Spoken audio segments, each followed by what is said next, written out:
Hipogonadismo masculino. Hoje nós vamos falar da saúde masculina. Hipogonadismo também é conhecido como a baixa da produção de testosterona nas gônadas, nos testículos do homem. Quais são os passos, o que devemos fazer, o que nós vamos observar nesse paciente? Qual é o primeiro passo a ser tomado quando nós diagnosticamos um homem que possui uma testosterona baixa? Primeiro ponto, nós precisamos avaliar a clínica desse paciente, se ela condiz ou não com esse exame de uma testosterona baixa, que geralmente aqui no Brasil nós consideramos uma testosterona abaixo de 350 nanogramas por decilitro. Logicamente, a avaliação dos exames laboratoriais sozinhos não dá o diagnóstico e nós precisamos fazer uma relação com a clínica. O que esse paciente ele vai sentir? Qual é o problema que ele vai ter e por que ele vai acabar procurando um médico? Geralmente esse paciente se queixa de muita indisposição, redução da libido, alguns casos com impotência sexual, perda de pelos corporais.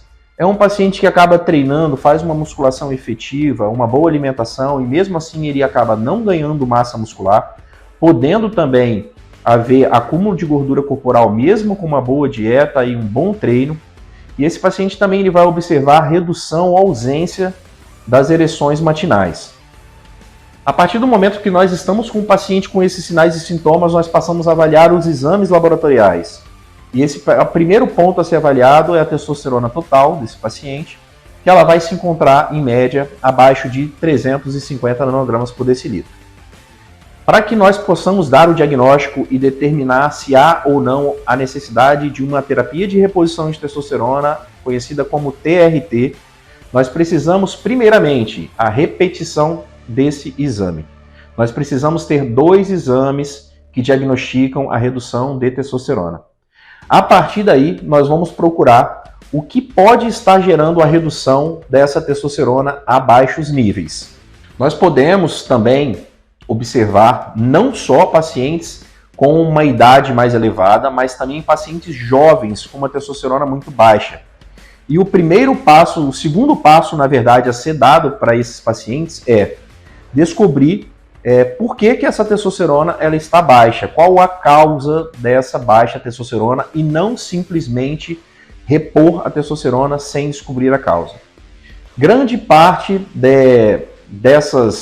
desses casos onde há um nível baixo de testosterona, nós temos em pacientes com obesidade, pacientes que têm maus hábitos de sono, não dormem bem por algum motivo, pacientes fumantes, submetidos a muito estresse no seu dia a dia, pacientes que são sedentários. Essas são as causas que são mais reversíveis e passíveis de tratamento, onde nós podemos não iniciar uma terapia de reposição, mas sim tentar modificar os hábitos que estão levando a uma baixa produção de testosterona, principalmente quando se trata de um paciente mais jovem, onde ele ainda deseja fertilidade e a utilização da terapia de reposição pode agravar e levar danos à sua fertilidade e, sem dúvida nenhuma, essa é um dos principais fatores que nós temos que observar nos pacientes jovens que têm uma indicação de terapia de reposição de testosterona. Então a ideia sempre é descobrir a causa, atuar sobre a causa, para que caso você não consiga, aí sim avaliar em conjunto com o paciente se há e se iniciaremos ou não a terapia de reposição de testosterona em si.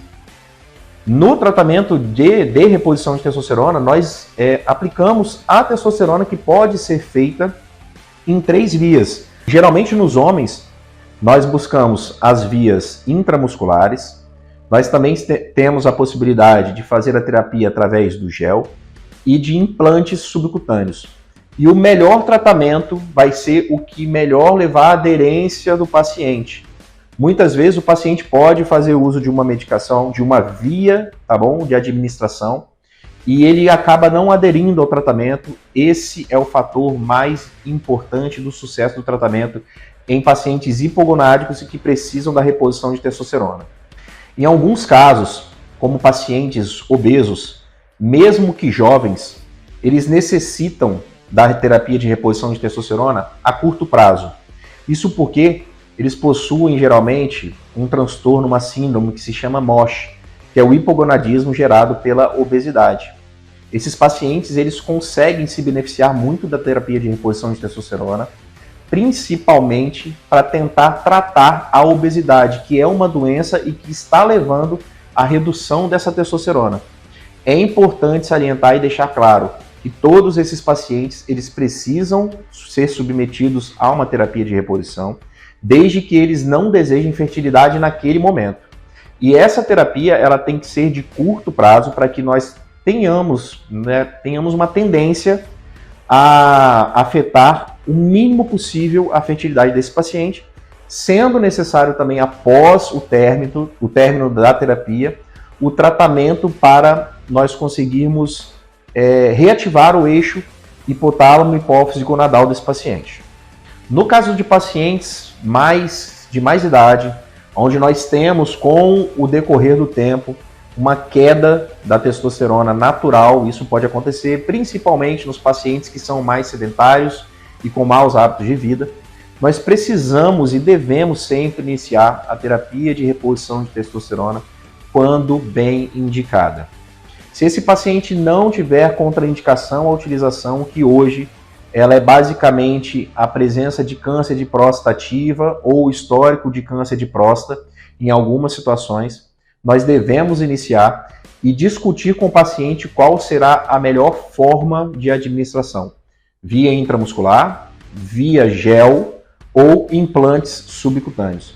Dentro da via intramuscular, nós temos algumas medicações que possuem tempo de aplicações diferentes.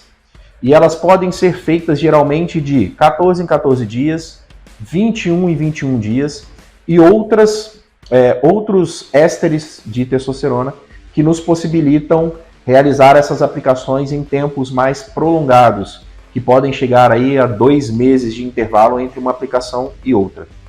E sempre que iniciamos uma terapia de reposição de testosterona, não só nesses pacientes, mas todos os pacientes que nós atendemos, nós temos uma tendência a incentivar ao máximo possível a prática de atividade física, a melhora da qualidade alimentar desse paciente, ele precisa se alimentar bem para que tenha mais longevidade e aproveite os benefícios de uma testosterona que serão o ganho de massa muscular, redução de gordura abdominal. Isso é o que a gente vê na parte estética, mas só que nós também vemos, com o passar do tempo, a redução da chance de doenças cardiovasculares, a redução da incidência de câncer de próstata e redução da incidência de diabetes mellitus em pacientes que eram hipogonádicos e hoje realizam a terapia de reposição de testosterona. Então, como vocês podem ver, a TRT não se trata somente da parte estética, do paciente estar satisfeito com a massa muscular ou estar satisfeito com a redução da gordura abdominal. Nós vamos ver resultados que vão muito além somente do que nós vamos ver esteticamente, apesar de que a parte estética é extremamente importante, porque a manutenção da massa magra está relacionada à melhor qualidade de vida durante o envelhecimento. Pacientes que acabam tendo uma redução muito drástica da massa muscular após uma certa idade, eles acabam estando mais sujeitos a doenças como osteoporose. Então esse paciente sofre mais risco de queda, com fratura de fêmur, fratura de punho, fratura da coluna. Então, quando nós tratamos um paciente, nós não estamos somente avaliando a parte estética, mas nós estamos também tratando a saúde óssea, saúde cardiovascular, evitando a resistência insulínica e a evolução para diabetes. E esse paciente sempre será extremamente beneficiado, desde que não haja contraindicação para o seu tratamento. Os resultados da terapia de reposição de testosterona, quando bem indicada, eles são sensacionais, tanto nos pacientes jovens, lembrando que devemos tomar muito cuidado com a fertilidade desse paciente, quanto em pacientes que já estão numa idade mais avançada. Os resultados são surpreendentes, as queixas elas são resolvidas de forma extremamente eficaz e nós damos mais longevidade a esse paciente, mais qualidade de vida, o paciente se sente mais disposto, o relacionamento do casal fica melhor por conta da melhora na parte sexual e É inadmissível hoje um paciente com hipogonadismo não receber o tratamento adequado. Não tratar pacientes hipogonádicos é o mesmo que não tratar mulheres menopausadas. É fechar os olhos para as doenças que estão por vir e impedir que esse paciente se beneficie de mais qualidade de vida e mais longevidade.